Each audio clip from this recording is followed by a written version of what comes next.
یہ تخلیق کے 3 درجے ہیں. ویسے تو ایک ہی لفظ اس پہ کبھی تخلیق کا آ جاتا ہے، کبھی فاطر کا آ جاتا ہے، کبھی بدا کا آ جاتا ہے، بدیع السماوات والارض، لیکن یہ 3 علیحدہ علیحدہ جب اسے کریں گے تو اس میں سب سے پہلے تو ایک ہوتا ہے نا آپ کے ذہن میں ایک خیال آیا، پھر اس خیال کا ایک آپ نقشہ بناتے ہیں، اسے باہر نکال کے کاغذ پہ ڈرائنگ بناتے ہیں، پھر اس کے کی طرح جو ہے نا آپ ایک سٹرکچر کھڑا کرتے ہیں.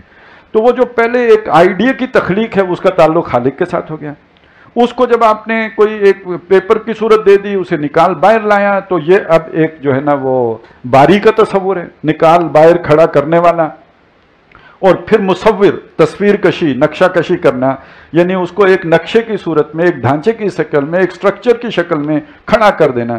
تو یہ جو پوری کائنات ہے، سب سے پہلے یہ تو اللہ کا ایک خیال میں آئے جو وہ چیز بنی، پھر اس نے جیسے چیزیں الفاظ میں آتی ہیں تو الفاظ کی صورت میں ڈیزائن ہوئی، اور پھر یہ پروجیکٹ منتقل ہوا، اور پھر اس کی تکمیل ہوئی ہے، تدبیر امر ہوئی ہے، اور یہ ہمارے سامنے یہ آسمان اور زمین اور یہ ساری مخلوقات ساری موجود ہے. یہ 3 مراحل ہو گئے اس کے. تو وہی ہے، خالق بھی، باری بھی، مصور بھی. لہو الاسماء الحسنی، تمام اچھے نام اسی کے لیے ہیں. یسبح لہ ما فی السماوات والارض، اور اس کی تسبیح کرتی ہے ہر وہ شے جو کہ آسمانوں میں اور جو زمین میں ہے. وہو العزیز الحکیم، اور وہ زبردست ہے اور حکمت والا ہے.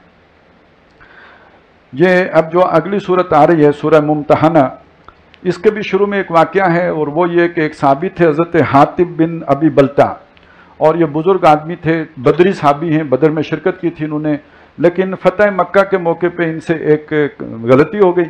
اور اس سے یہ بتانا مقصود ہے کہ بہرحال یہ جو اولاد ہے اور جو بھی مال ہے، اس کی محبت، اس سے جو بالکل بیگانے نہیں ہوتے اچھے لوگوں کے دل بھی، ان سے بھی غلطی ہو سکتی ہے. مومن کا کام کیا ہے کہ غلطی کا اعتراف کر لینا بجائے جھوٹ بولنے کے، اپنی غلطی تسلیم کر لینا، اللہ کی جناب میں توبہ طائب ہونا. وہ یہ تھا کہ جب صلح حدیبیہ توڑ دی مشرکین نے، تو نبی صلی اللہ علیہ وسلم نے پروگرام بنایا کہ ہم نے اب مکہ پہ حملہ کرنا ہے، لیکن اس کی خبر انہیں نہ لگے، تاکہ وہ تیاری کریں گے تو پھر لڑائی ہوگی. تو آپ نے خبروں کی بندش کر دی. یہ جو صحابی تھے انہوں نے سوچا کہ ان کے بال بچے سارے مکے میں تھے، انہوں نے سوچا کہ میں کچھ ان کو خبر کر دوں تو کم از کم وہ اس کے بدلے میں، اس احسان کے بدلے میں میرے بیوی بچوں کا خیال کریں گے. تو انہوں نے خط لکھ دیا. تو اللہ تعالیٰ نے وحی کے ذریعے نبی صلی اللہ علیہ وسلم کو بتا دیا. آپ نے حضرت علی اور ان کے ساتھ کچھ لوگوں کو بھیجا کہ فلاں جگہ پہ ایک عورت ہوگی، اس کے پاس ایک خط ہوگا، وہ لے کے واپس آؤ. بہرحال وہ کافی تگ و دو کے بعد انہوں نے وہ خط حاصل کیا، واپس آئے تو پتہ چلا یہ حاطب بن ابی بلتع کا لکھا ہوا خط ہے. بعض لوگ غصے ہوئے کہ ان کا جو تو بہت بڑی غداری کا کام ہے جو انہوں نے کیا ہے، لیکن حضور نے فرمایا کہ اسے کچھ نہ کہو، یہ بدری ہیں، اللہ تعالیٰ نے ان کو معاف کیا ہے. تو بہرحال اس میں بات وہی ہوئی نا کہ غلطی ہو سکتی، یعنی وہ آئیڈیل تو وہ ہے جو بتا دیا ہمارے سامنے آ گیا. لا تجد قوما یؤمنون باللہ والیوم الآخر یوادون من حاد اللہ. لیکن یہ کہ غلطی کا امکان رہے گا، کسی سے بھی ہو سکتا، لیکن وہ دائمی نہیں ہونا چاہیے. مستقل سوچ بن گئی تو نفاق ہو گیا. وقتی طور پر کسی بر بنائے تباہ بشری اپنی اولاد کی وجہ سے کوئی آدمی ٹھوکر کھا گیا تو وہ اس کو سنبھلنے کا بہرحال اللہ نے توبہ کا دروازہ کھلا رکھا ہے. بسم اللہ الرحمن الرحیم، یا ایھا الذین آمنوا، لیکن اسی کے نتیجے میں وہ رہنمائی بھی مل گئی. اے وہ لوگوں جو ایمان لائے ہو، لا تتخذوا عدوی وعدوکم اولیاء، مت بناؤ میرے دشمنوں کو اور اپنے دشمنوں کو اپنا دوست. تلقون الیہم بالمودہ، تم ان کی طرف محبت بھرے پیغامات بھیجتے ہو. وقد کفروا بما جاءکم من الحق، جبکہ وہ کفر کر چکے اس حق کا جو تمہارے پاس آیا ہے. یعنی یہ غیرت ایمانی کے خلاف ہے کہ تم ان سے دوستی رکھو. آدمی کی ایک فکر ہوتی ہے، ایک سوچ ہوتا ہے، ایک نظریہ ہے اس کا. اس نظریے کے جو مخالف لوگ ہیں ان کے ساتھ دلی دوستی رکھنا یہ تو خود اس کی اپنی غیرت کے خلاف ہے، اس کے لیے بے غیرتی کا مقام ہے. وقد کفروا بما جاءکم من الحق یخرجون الرسول وایاکم، اور دنیا کے اصول کے مطابق بھی دیکھو کہ انہوں نے کتنی بڑی دشمنی کی کہ رسول صلی اللہ علیہ وسلم کو نکالا اور تم کو نکالا. کس جرم میں؟ ان تؤمنوا باللہ ربکم، کہ تم اپنے رب اللہ پر ایمان لائے ہو. ان کنتم خرجتم جہادا فی سبیلی، اگر تم واقعتاً جہاد کے لیے میری راہ میں نکلے ہو، وابتغاء مرضاتی، اور میری خوشنودی کے لیے نکلے ہو، تو پھر ان کے ساتھ دوستی نہ کرنا. تسرون الیہم بالمودہ، تم خفیہ طور پر ان کی طرف دوستی کے پیغام بھیجتے ہو. وَأَنَا أَعْلَمُ بِمَا أَخْفَيْتُمْ، جبکہ میں جانتا ہوں جو کچھ تم نے خفیہ رکھا. وَمَا أَعْلَنْتُمْ، اور جس کا تم نے اعلان کیا. وَمَنْ يَفْعَلُهُ مِنْكُمْ، اور جو کوئی تم میں سے اب یہ کام کرے گا، فَقَدْ ضَلَّ سَوَاءَ السَّبِيلِ، تو وہ تو سیدھی راہ سے بھٹک گیا. إِن يَثْقَفُوكُمْ يَكُونُوا لَكُمْ أَعْدَاءً، اگر تم ان کے ہاتھ لگ جاؤ تو وہ تمہارے ساتھ دشمنی کریں گے، کوئی دوستی کا لحاظ نہیں کریں گے. وَيَبْسُطُوا إِلَيْكُمْ أَيْدِيَهُمْ، اور تم پر اپنے ہاتھ بھی چلائیں گے، یعنی تمہاری خوب جو ہے وہ جسمانی ایذا بھی پہنچائیں گے، وَأَلْسِنَتَهُمْ بِالسُّوءِ، اور اپنی زبانیں بھی چلائیں گے برائی کے ساتھ، یعنی گالیاں بھی دیں گے تمہیں، وَوَدُّوا لَوْ تَكْفُرُونَ، اور چاہیں گے کہ تم کافر ہو جاؤ، لَن تَنْفَعَكُمْ أَرْحَامُكُمْ وَلَا أَوْلَادُكُمْ، تمہارے مال اور تمہارے رحمی رشتہ دار تمہارے کام نہیں آئیں گے یوم القیامہ، قیامت کے دن، یفصل بینکم، اللہ تمہارے درمیان فیصلہ فرمائے گا، واللہ بما تعملون بصیر، اور جو کچھ تم کرتے ہو اللہ تعالیٰ اسے دیکھتا ہے۔ قد کانت لکم اسوۃ حسنۃ فی ابراہیم والذین آمنوا معہ، تمہارے لیے بہترین نمونہ ابراہیم اور جو اس کے ساتھ ایمان لائے تھے ان کی زندگی میں ہے۔ انہوں نے اپنا گھر بار، اپنے سارے رشتہ دار، باپ بیٹا سب چھوڑ دیے۔ اذ قالوا لقومہم، جب انہوں نے اپنی قوم سے کہا، انا براء منکم ومما تعبدون من دون اللہ، ہم اعلان لا تعلقی اور بیزاری کرتے ہیں تم سے بھی اور جن کو تم اللہ کو چھوڑ کر پوجتے ہو ان سے بھی، کفرنا بکم، ہم تمہارے منکر ہیں، انکار کرنے والے ہیں، وبدا بیننا وبینکم العداوۃ والبغضاء ابدا، اور ہمارے اور تمہارے درمیان ہمیشہ کے لیے دشمنی اور بیر پیدا ہو گیا ہے، حتی تؤمنوا باللہ وحدہ، جب تک کہ تم اللہ اکیلے پر ایمان نہ لاؤ، اللہ قول ابراہیم لابیہ، اس میں ایک استثناء ہے جو ابراہیم نے اپنے جو والد صاحب سے کہا تھا، لا استغفرن لک، کہ میں آپ کے لیے استغفار کروں گا، وما املک لک من اللہ من شیء، باقی میں اللہ سے آپ کے لیے کوئی اختیار تو نہیں رکھتا، لیکن میں ایک دعا اللہ سے ضرور کروں گا، ربنا علیک توکلنا والیک انبنا والیک المصیر، اے ہمارے رب ہم نے تیرے اوپر ہی بھروسہ کیا، تیری ہی طرف رجوع ہوئے اور تیری ہی طرف لوٹ کے آنا ہے، ربنا لا تجعلنا فتنۃ للذین کفروا، اے ہمارے رب ہمیں ان لوگوں کے لیے جنہوں نے کفر کیا فتنہ نہ بنا، یعنی ہم کمزور ہیں، ہماری کمزوری کی وجہ سے وہ جو ہے ہماری جو تو انہیں آزما رہا ہے اور وہ ہم پر اپنا ظلم آزما رہے ہیں، تو ہمیں ان کے لیے فتنہ نہ بنا، واغفر لنا، ہمیں بخش دے، ربنا ہمارے رب، انک انت العزیز الحکیم، بے شک تو زبردست ہے اور حکمت والا ہے، لقد کان لکم فیہم اسوۃ حسنہ، بے شک اس میں تمہارے لیے بہترین طرز عمل ہے، یعنی اس عمل میں تمہارے لیے بہترین طرز عمل ہے، لمن کان یرجو اللہ والیوم الآخر، لیکن یہ اس سے فائدہ اور استفادہ وہ اٹھائے گا جو آخرت پر اور اللہ پر ایمان رکھتا ہو، باقی کے لیے کہانیاں ہیں، ثواب کمائے گا لیکن عمل تو وہ کرے گا جو اسے پسند ہوگا، تو جو آخرت پر اور اللہ پر ایمان رکھتا ہوگا اس کے لیے اس میں بہترین نمونہ ہے، وَمَن يَتَوَلَّ فَإِنَّ اللَّهَ هُوَ الْغَنِيُّ الْحَمِيدُ، اور جو کوئی منہ پھیرے گا تو بے شک اللہ تعالیٰ ہی ہے بے پرواہ اور تمام تعریفوں کے قابل، عَسَى اللَّهُ أَن يَجْعَلَ بَيْنَكُمْ وَبَيْنَ الَّذِينَ عَادَيْتُم مِّنْهُم مَّوَدَّةً، امید ہے کہ عنقریب اللہ تعالیٰ تمہارے اور جن لوگوں کے درمیان دشمنیاں ان میں محبت پیدا کر دے گا،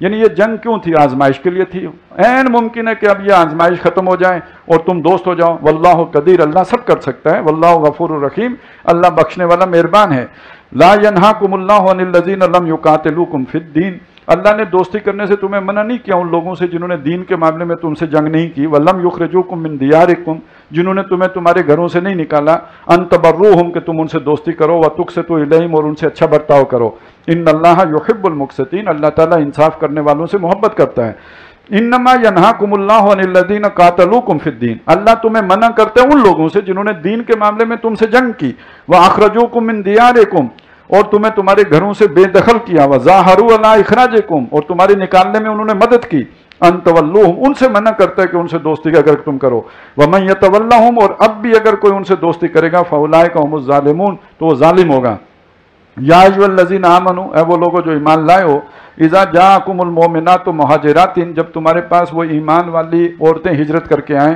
فامتحنوہن، تو ان کا امتحان لو، انہیں جانچ پرکھ لو وہ واقعی ایمان لائی ہیں یا کوئی اور معاملہ ہے، اللہ عالم بایمانہن، باقی اللہ ان کے ایمان سے خوب واقف ہے، فَإِنْ عَلِمْتُمُوهُنَّ مُؤْمِنَاتٍ، پھر اگر تم جان لو کہ وہ ایمان والیاں ہیں، فَلَا تَرْجِعُوهُنَّ إِلَى الْكُفَّارِ، تو انہیں کافروں کی طرف واپس مت بھیجو۔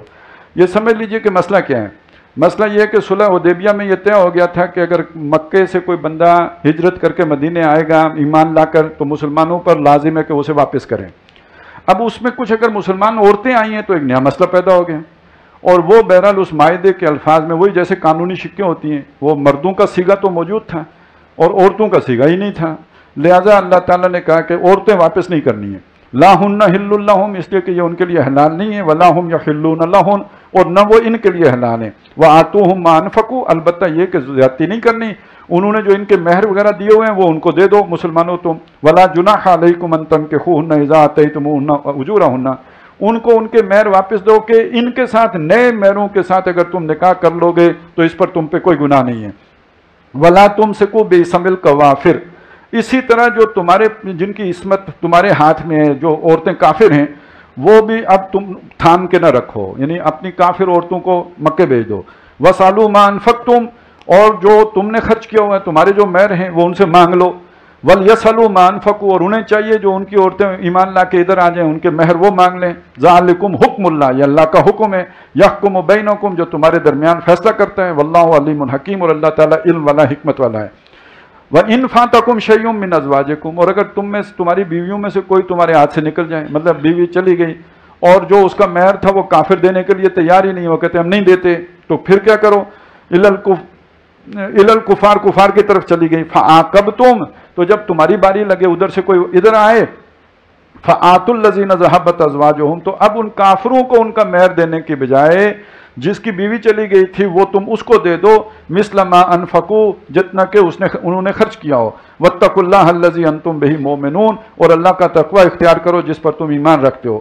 یا ایھا النبی، و نبی صلی اللہ علیہ وسلم، اذا جاءک المؤمنات، جب آپ کے پاس ایمان والی عورتیں آئیں، یبایعنک، آپ سے بیعت کرنے کے لیے، الا اللہ یشرکن باللہ شیئا، یہ بیعت ہوگی کہ اگر وہ یہ کہیں کہ وہ شرک نہیں کریں گی اللہ کے ساتھ کسی کو، ولا یسرکنا، نہ چوری کریں گی، ولا یزنینا، نہ بدکاری کریں گی، ولا یقتلن اولادہن، نہ اپنی اولاد کو قتل کریں گی، ولا یاتین ببہتان یفترینہ بین ایدیہن وارجلہن، اور نہ وہ کوئی ایسا طوفان گڑھ کے لائیں گی اپنے ہاتھوں اور پاؤں کے سامنے سے، ولا یعصینک، یعنی کسی پر الزام نہیں لگائیں گی، ولا یعصینک فی معروف، اور نہ ہی معروف میں آپ کی نافرمانی کریں گی، فبایعہن، تو ان سے بیعت کر لیجئے، واستغفر لہن اللہ، اور اللہ سے بھی ان کے لیے استغفار کیجئے، ان اللہ غفور الرحیم، بے شک اللہ تعالیٰ بخشنے والا مہربان ہے۔ اب آخر میں جو بات جہاں سے شروع سے چلی تھی کہ کافر لوگوں سے دوستی نہ کرو، کنکلوڈ بھی اسی پہ کیا، یا ایھا الذین آمنوا، اے وہ لوگوں جو ایمان لائے ہو، لا تتولوا قوما غضب اللہ علیہم، مت دوستی کرو اس قوم کے ساتھ جس پر اللہ کا غضب ہوا ہے، قد یئسوا من الآخرہ، وہ آخرت سے بالکل مایوس ہیں، کما یئس الکفار من اصحاب القبور، جیسے کہ کافر لوگ قبر والوں کے بارے میں سوچتے ہیں کہ یہ دوبارہ نہیں جئیں گے، اسی طرح وہ اللہ کی رحمت سے مایوس ہیں۔ بارک اللہ لی ولکم فی القرآن العظیم ونفعنی وإیاکم بالآیات والذکر الحکیم۔